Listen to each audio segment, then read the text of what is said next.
Cricket দুনিয়ায় বিস্ফোরণ অনেক রকমের হয়। কেউ ব্যাটে ছক্কা মেরে গ্যালারি ওড়ায়, কেউ বা বল স্টাম্প উপরে ফেলে। কিন্তু এবার এক বিস্ফোরণ ঘটিয়েছে ইংল্যান্ডের তারকা অলরাউন্ডার মঈন আলী। তবে মাঠে নয়, মাইক্রোফোনের সামনে সোজা সাপটা কথা বলার জন্য মঈন আলীর আলাদা একটা খ্যাতি আছে। কিন্তু এবার তিনি যা বলেছেন তাতে কেঁপে উঠেছে দুবাইয়ের আইসিসি সদর দপ্তর থেকে শুরু করে ক্রিকেটের বড় বড় মোড়লদের গদি। আইসিসিকে রীতিমতো কাঠগড়ায় দাঁড় করে মঈন আলী বলছেন, ক্রিকেট এখন যা চলছে তা কোনো খেলা নয়, বরং স্বার্থের এক নোংরা খেলা। আমরা মঈন আলীর সেই সাহসী বয়ান এবং আইসিসির মেরুদণ্ডহীন ভূমিকা নিয়ে কথা বলবো। মঈন আলী পরিষ্কার করে দিয়েছেন যে পাকিস্তান বা বাংলাদেশ ক্রিকেটারদের সাথে যা হচ্ছে সেটা কোনো কাকতালীয় ব্যাপার নয়, এটা একটা চলমান ধারা যা চলতেই থাকবে। তার মতে আইসিসি বা ইন্টারন্যাশনাল ক্রিকেট কাউন্সিল যাদের দায়িত্ব ছিল ক্রিকেটে সমতা বজায় রাখা, তারা এখন স্রেফ নামমাত্র একটা সংস্থা। মঈন আলীর কথাগুলো শুনুন। আইসিসি এমন হওয়ার কথা ছিল না, কিন্তু বাস্তবতা সবাই জানে। কি সেই বাস্তবতা হলো আইসিসি এখন শক্তিশালী দেশগুলোর হাতের পুতুল।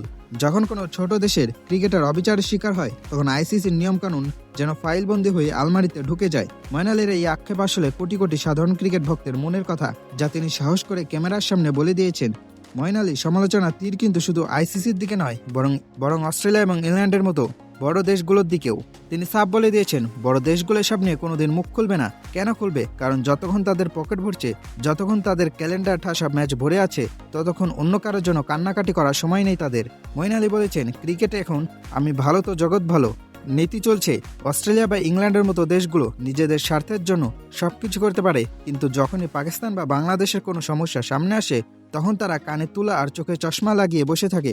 মঈন আলী আসলে এটাই বোঝাতে চেয়েছেন যে ক্রিকেটের এই বিগ থ্রি বা বড় দেশগুলোর মৌনতা আসলে এই অবিচারকে আরও আশ্রয় দিচ্ছে।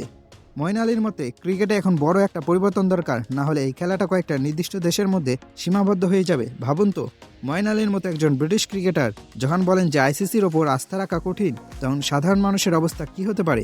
আইসিসি এখন বিচারপতি হয়েও অন্ধের ভূমিকা পালন করছে। তারা শুধু নিয়ম বানায় ছোট দেশগুলোকে শাসন করার জন্য, কিন্তু বড় দেশগুলোর বেলায় তারা যেন এক একজন বোবা দর্শক। মঈন আলীর এই প্রতিবাদ শুধু ক্ষোভ নয়, এটা ক্রিকেটের অস্তিত্ব রক্ষার এক আর্তনাদ। তিনি বুঝিয়ে দিয়েছেন যে সত্য বলার সাহস এখনো ফুরিয়ে যায়নি, এমনকি যদি আপনার সেই সিস্টেমের ভেতরেই থাকেন। মঈন আলী তো সত্যিটা বলে দিলেন, কিন্তু প্রশ্ন হলো আইসিসি কি এরপরও ঘুমিয়ে থাকবে, নাকি তারা আসলে প্রমাণ করবে যে তারা নিরপেক্ষ? যদিও এটা হওয়ার চান্স একেবারেই নেই।